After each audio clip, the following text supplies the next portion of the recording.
Good morning. My name is Rhonda Shaw. I am the Senior Regional Director of Community Management with First Service in the San Antonio office. We welcome each of you today, and we want to take this opportunity to discuss some HOA management as it relates to the legislative session for 2023. Today on the panel, I do have Edward Holtz with me. He is an attorney for Winstead, and he is going to help us out with this by giving us some insights on what to expect for the upcoming legislation and just give us some overview of what that looks like. Edward, welcome. Thank you so much, Rhonda. I appreciate it. I actually go by Teddy, but I answer to Edward. I answer to Theodore, even though that's not my real name. I answer to Tedward. Whatever you want to call me, I'm fine with. Okay, sounds good.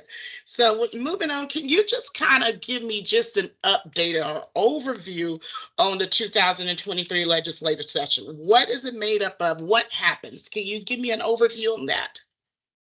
Sure. So just from a governmental perspective, a legislative perspective, every 2 years in Texas, we have a session that starts in, I believe, about January, February or so, and then bills are introduced in both chambers of the legislature, which there is a House and a Senate, and bills can be introduced in either, and then they are discussed, amended, they go into committees in both chambers. The language can be altered. It can even be significantly altered to, render ineffective some things as far as our industry is concerned. But then the last thing that happens is the engrossment. So a bill is, or I'm sorry, enrollment of the bill. So that will be a bill is passed by both chambers. The language is agreed on, and then it is sent to the governor's desk to either be accepted and signed by the governor, not signed, which then it also becomes effective law, or the governor has the chance to veto, and that will be the deadline for that is June 18th of this year. The last day of this session is actually Monday, May 29th, and that's called Sine Die. And I'm not an egghead, I promise, but I Googled how to pronounce that because I'm not a Latin guy, but Sine Die, the last day of the term. And it basically just means that anything as of today, and we're recording on Friday, May 26th, pretty much things are clear now, what bills are going to be passed, what bills will become law, barring some very extraordinary circumstances. So we do certainly have a clear path forward as what this legislative session looks like for kind of across the board, but certainly with respect to the laws affecting POAs and condos. Great, thank you for that. So can you tell me at this point, what bills are just off the table? So they didn't make it to the floor. Can you kind of discuss some of those bills that we don't have to worry about moving forward? Sure. And I'll do a quick plug here as well for the CAI, Texas Legislative Action Committee, of which I'm a member.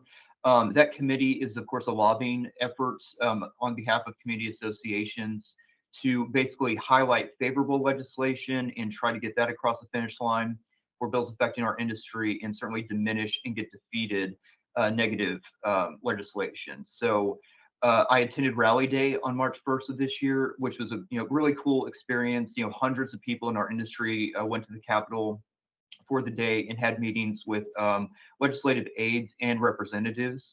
And I mean, I won't go through the whole thing, but just certainly interesting to see how the sausage is made in Austin. And we actually did focus on 4 specific bills, 4 of which were negative toward our POAs. And I believe not all 4, we did about, 3 of the 4 that we were highlighting are not going to make it. So I feel like that was pretty successful all in all. But the one that got the most press, the one we heard the most about, was the chicken bill. There were actually many chicken bills. Some were companion bills, which means bills that were filed in both chambers of the legislature with either nearly identical or fully identical language. And it's an effort by both chambers to show kind of by-chamber support to really show the governor and the public that this is something we're really wanting to happen and wanting to pass. But fortunately, it's looking like the chicken bill will not pass. And just to kind of recap what that bill would have provided, It would have prevented associations from enforcing against restrictions that against growing fruits and vegetables, raising or keeping 6 or fewer fowl or 6 or fewer rabbits on the property, and producing food at a cottage food production operation. And so you can see kind of the downsides of that. Chickens make a mess.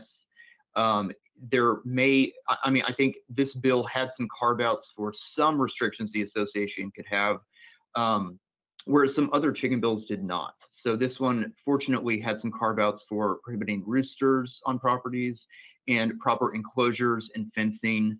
So mandating all of that and making sure at least owners were keeping their chickens, well maintained and on their property. But nevertheless, it also would have stripped every community in the state from being able to make these decisions for themselves. If a majority, usually 2/3 of the community, wants to make a change like that, wants to allow ownership of chickens and rabbits on their property, they can certainly do so if they want to amend their restrictions. But I think just having the government come in, step in, and say no across the board, everyone gets to do it, that may not be workable for a lot of associations. So yeah, we're very pleased that that one looks like it will be defeated. But suffice to say, with such effort, multiple bills that were proposed this session, something we need to be on the lookout for in future sessions as well. Okay, thank you so much for that. I do Mhm. notice that you were talking about the legislation is going to, right now, it doesn't look like that's going to pass. But how does that affect city ordinance that already has that bill in place? How does that It affect the is HOAs? very good question. It does not. I guess the bill in effect does not have any interrelation with the city ordinance. The city ordinance will still say in effect. Any association that is encumbered by that city ordinance still has to follow that and still has to allow that. All right, Teddy, thank you for that. Can you tell me if there are any bills that we discussed the bills and those that died, but are there any that we need to be worried about that may populate in future legislations? Yes, and in addition to the chicken bill, which I think we'll certainly see again, it's been attempted in a lot of legislative sessions in the past, as well as a heavy effort this time. What we also saw and what TLAC was zoned in on, a couple more that I'd like to discuss. First has to do with a common area use that was actually a companion bill on this one, House Bill 2450, Senate Bill 468, that would have amended Chapter 202, and it would have said that an association cannot enforce a covenant that either prohibits or restricts an owner from peacefully assembling or meeting with POA members, residents, or their invitees or guests at property owned or maintained by a POA or owned in common by POA members, inviting guest speakers, including public officials and candidates for public office without prior approval by the POA, and then regulating and restricting the content of the property owner's or resident's speech. So as you can see, it just, to be fair, there were carve outs as well for that one, but really just kind of the ones we see for other things, other statutes in our industry for threats to public health or safety, law violations, or ones that contain language, graphics, displays that are patently offensive. But the effect of such a bill would be, pretty consequential because taking that power away from the association to regulate what happens on its private property, pretty significant. So allowing for owners to invite any sort of speakers, which could be, I mean, I don't want make it akin to a college campus and saying they can, have firebrand speakers, but that's kind of taking it to the extreme and saying you could have protests, you could have owners out in arms, up in force about it. That would really just be something the community would not want in that situation. And then also that component of regulating the content of an owner's or resident's speech, that is basically just putting the First Amendment protections that are afforded to folks in a government context to those in a nonprofit corporation context, like we see with our associations. So no carve outs as to what that would look like. Can the association just allow anyone to talk at a meeting and say what they have to say? I mean, it just would be very messy as far as implementation would have gone. So, very excited, glad to see that was defeated, but something we need to be mindful of moving forward. And then one more had to do with wind power. So again, another change to Chapter 202 of the Property Code, prohibiting an association from including or enforcing most provisions that would have restricted an owner from installing a wind power facility of an appropriate residential scale. In reviewing that bill, not a lot of carve-outs that I would have liked to have seen. It kind of spoke to the, what we see a lot in the law, the reasonable person standards. Is it something that would be offensive to a reasonable person? But, it could be a really tall one. It could be a noisy one, something that could really bother your neighbors and multiple neighbors at that. So something that probably for the best for now is defeated, but I certainly understand the legislature's intent. Renewable energy is certainly gaining a lot of traction. And especially, on an owner by owner basis, if an owner wants those methods on their property, I think what we'll see in the future is more and more protections for owners to be able to do that. But just seeing more carve-outs would be nice in some more bills in the future. Is that it? Is that all we have to worry about for the future? Oh, there's much, much more I could say, but as far as the most worrisome things, yes, absolutely. Yeah, the ones that TWAC was the most concerned about this session. And I would say, we focused on 4. We went, we got 3 of the 4 defeated, but the HOA lien 1 went through. So you mentioned the TLAC. Can you give me a little insights on what do they use to evaluate when they are proposing bills or when they're reaching out to the legislation? What is it that you're looking for in that particular group that benefits the HOAs as a whole when you're presenting to the legislation? Yes. So when these bills are proposed, TLAC will get together and kind of scrub. I mean, there are about 7,000 bills that are proposed each session. Of course, a very, very smaller number affect the POA industry, but we want to come through with a fine-tooth comb every single one that could possibly affect our community associations here in Texas.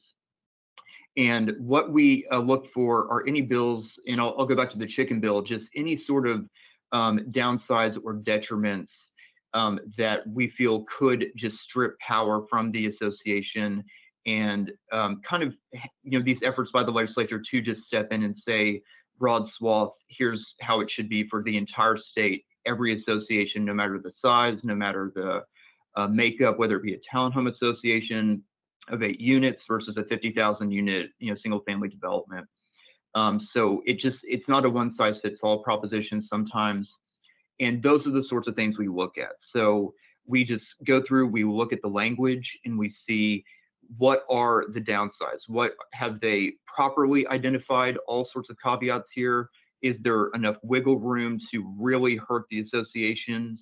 Or, and if there is, then what we do is we try as we might to get with those representatives, get with the legislature as a whole, and say, we are proposing alternate language. We are proposing something that will get at the heart of what you're trying to do, but in a less onerous way, or in a less, cumbersome, oversweeping way. Thank you. So can you tell me what bills will be presented as it affects the associations across the state of Texas? What bills will be presented and we are pretty sure that are going to pass legislation, and how will that affect the associations? Of course. So the first one, and I think the heftiest one, which was actually mostly a positive for our industry, it cleaned up Senate Bill 1588 that was actually in the last legislative session in 2021 that really heavily affected the POA industry, and was largely an effort by TREC to kind of have more oversight over the POA industry, and even, allowed for mandated that associations have to record management certificates and all their documents on TREC's website. So that certainly, sprung us into action as practitioners. We had to do a lot to adopt policies, either required or recommended, and make sure all those management certificates and all the associations had their documents on TREC. But and this is actually a pretty hefty bill. I'll take, component by component here. The first actually affects Chapter 82 of the Property Code, so just focusing on our condominium associations here in Texas. And it basically tracked the language from Senate Bill 1588 that had previously mandated amongst our single-family residential associations a few different things. So it requires condos now of at least 60 units to have a publicly accessible website with its governing documents recorded. And it also mandates that they must file their management certificates in the real property records and with TREC, and caps the resale certificate fees at $375. So again, just a perfect tracking of what was done for single family associations, but now with condominiums. So just something for our condominium associations to be mindful of moving forward. It affected the security measures legislation that went into effect, and basically in a very positive way now has a carve out for perimeter fencing, because what 1588 did was say any owner in the state can have a perimeter fence around their property for the purposes of security, for security reasons, but left a lot of wiggle room, left a lot of things on either unenforceable or in a very gray area as far as what the association could and could not enforce against.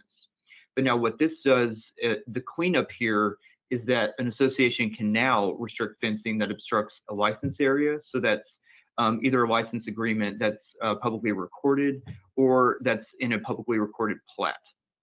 It also allows an association to restrict fencing that could obstruct a sidewalk in the public right-of-way, and that's otherwise installed for public or community use, and also drainage easements. So again, just giving more overview to the association. Requires driveway gates to now be set back at least 10 feet from the right-of-way if the driveway intersects a laned roadway. So again, much more of a safety reason there, because before, if that perimeter fence goes all the way up to the property line, all the way up to the sidewalk, it could be kind of visual obstruction and a safety hazard for motorists on both sides. And then finally, if the restricted covenants provide, it prohibits installation of fencing on a lot forward of the frontmost building line. So, and I mean, there's some caveats there as far as what an owner can do to say, I actually have heightened security needs, and they need documentation from a law enforcement agency to support that as well, to give to the association to say, here's why I shouldn't be encumbered by this. But a very positive change, because now those fences I was just talking about that could go all the way to the sidewalk, as far as can possibly be on an owner's property, now can be set back to just the frontmost building line. So if associations do want to enforce against it, they can go ahead and adopt or amend their security measures policy to address it. And then I know I'm doing a lot of talking, but there's one more thing here. It's a hefty bill, as I said. There was that component of Senate Bill 1588 that also affected architectural review authorities. So it mandated that board members, board member spouses, and any residents residing in a board member's residence or dwelling could not serve on an architectural review committee for properties of 41 units or more. So that, of course, we saw that coming a mile away. We saw that it's so hard to get that interest and get that outreach from the community to want to serve on the architectural review committee, and basically taking that away from the board and doing such a bifurcated system between the board and the ARC was really going to cause a lot of difficulty. And this fortunately now provides a mechanism for solicitation amongst the members. So giving at least 10 days before either the election or the appointment of folks to the ARC, getting that mail out to the members by the same notice requirements as for a regular board meeting for 209 associations, and just saying, hey, anyone who wants to serve, let us know and get back with us. And if that person, the person can only be appointed if they respond during that solicitation period. But then this is the key part: if that vacancy remains after that solicitation and no one, either the full ARC or one or two positions have been filled, then the board member, spouse, or a resident residing in the board member's residence can serve on the ARC. Very, very positive. That's what we wanted from the start. So now for our, smaller associations where they may not be able to get that interest, the board can double as the architectural review committee. Okay, and one more that we have affecting our industry is one that would have affected Chapter 202 of the Property Code. So both our single-family associations and our condos. And it basically just mandates that any association cannot adopt or enforce a restriction that would have any sort of discriminatory effect on a renter's method of payment within the community. So, housing vouchers under Section 8 are included, as well as any other rental vouchers, rental assistance, or rental subsidies from non-governmental organizations. Any method of payment is going to be acceptable moving forward. So a very positive change there. Nothing proactive an association has to do unless you do have a restriction in place akin to, that speaks to this. And I would just say in that instance, if it's in your leasing policy, certainly you can amend that to take it out. But if it's in your restrictions, just no longer enforceable. And two more on this vein, two that are still hot button ones that have been achieved the enrolled status, so passed both houses, awaiting the governor's decision. The first is House Bill 614, dealing with HOA fines. And this is, we're in the world of Chapter 209 of the Property Code, so just affecting our single family associations. And it says that any association that has the ability to fine pursuant to their governing documents need to adopt a mandatory enforcement and fine policy. And that policy has to include each category of restricted covenants that the association can assess a reasonable fine against, provide a schedule of fines for the violation, as well as information regarding hearings as described under the hearing provisions of Chapter 209 as well. The policy has to be recorded just like any other governing document with the county, provided to each owner within the subdivision, and made available online. So this one actually, and this is a good time to say, the effective date of a lot of these bills is usually September 1st. So that's the date they usually take effect. This one actually states specifically it only applies to associations that are going to levy fines after January 1st, 2024. So fines levied after that date will now be subject to this new procedure. So the recommendation here would be for any of your associations, single-family associations that are going to levy fines, to go ahead and get that enforcement and fine policy either adopted or amended to comply with this new regulation. And finally, this is probably the most negative one of them all, in affecting HOA liens. So again, we're still in Chapter 209, so single-family residences here, and it affects the lien notice. A very good time to make that distinction between what is the HOA's lien versus what a lien notice is, an assessment lien notice. So almost all of the associations in Texas contain a lien against assessments within their declaration. So at the time the declaration is recorded, it provides specifically that the HOA has a lien that encumbers an owner's property, and a lot more provisions about it. But the lien is actually effective and recorded as of the date of recordation of that declaration. So whether that be in the 60s, 70s, 80s, or for new developments, it's of the time that it's recorded. But an assessment lien is different. It actually is just an instrument recorded in the real property records that notifies third parties of the delinquency on the property to the HOA, and is utilized a lot in with regard to conveyances, sales of properties, to put a title company on notice that their delinquency needs to be resolved at closing. So it's a good tool for that purpose. But now, with that explanation in mind, what this bill proposes to do is basically lengthen this process to get an assessment lien filed, a lien notice. So it says before an association can file an assessment lien, the association has to provide 2 separate monthly notices of delinquency. The first has to be done by first-class mail or email to the owner, and the second by certified mail return receipt requested to the owner's last known mailing address. And then it says the association cannot file that assessment lien before the 180th day after the date that second notice of delinquency was sent. So it really, gives it now a 7 to 8 month delay before an association can file that assessment lien. And, within our industry, I think we all kind of know how the process usually goes for our single family associations. It's, delinquent after January 31st. Kind of the management companies, the associations send out their own notices and then turn over to legal come, April at the earliest, but usually sometime in the summer for further efforts. But what we all have to be wary of now is, rushing to get those assessment liens filed, because this process doesn't have to be followed.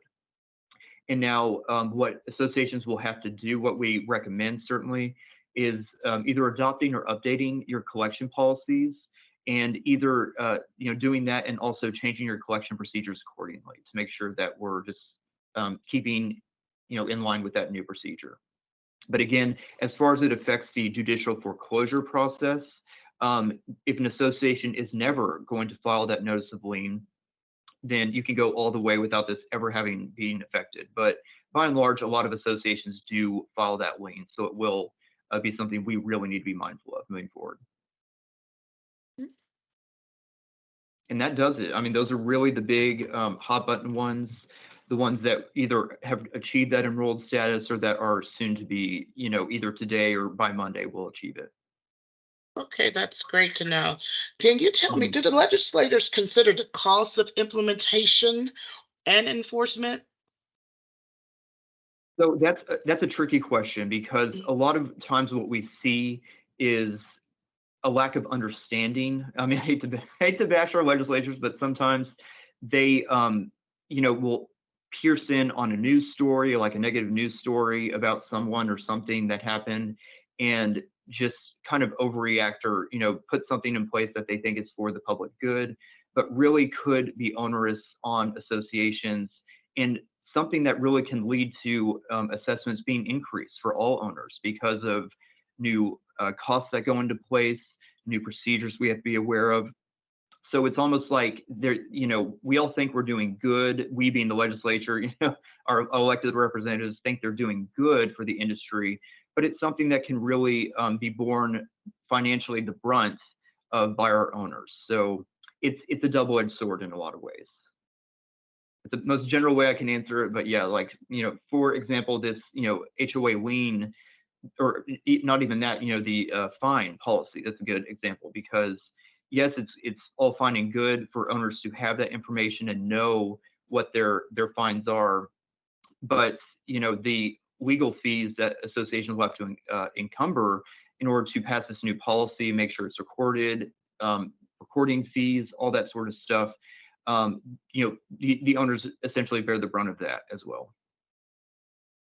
And what can HOAs do, or members of the HOA do, to help kind of drive a bill? Like if it's something that we don't really want to pass, so homeowners of it that are part of the association, what can they do to kind of help mitigate what's actually been hit or reviewed on the floor for the legislation?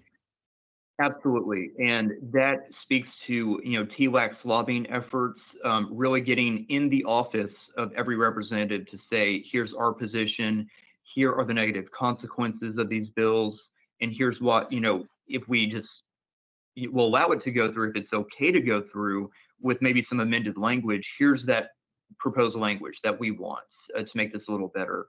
But over and above that, it's really putting all hands on deck. Calling, emailing, mailing your representatives, getting their aides on the phone to voice your displeasure. So that will certainly be efforts by the boards, by concerned owners, to really just have that full comprehensive effort to make sure that the public, the weight of the public is against a certain proposed bill. Thanks so much for that. Well, guys, we want to thank each and every one of you for attending today. Teddy, again, thank you so much for walking us through the 2023 legislative session. Now, we will be following up on the legislative session with a printout or a handout that will be sent out to each of you who are in attendance today, so that you will know what topics we actually discussed today. It's going to be a little bit more broader and detailed in conversation as it relates to each one of those bills. Also, after we have established what bills have been passed for the legislation, we will do a brief synopsis of that, and that will also come out at a future date once those bills have officially passed, so everybody is aware of what's going to go forward in 2024. Thanks again for attending.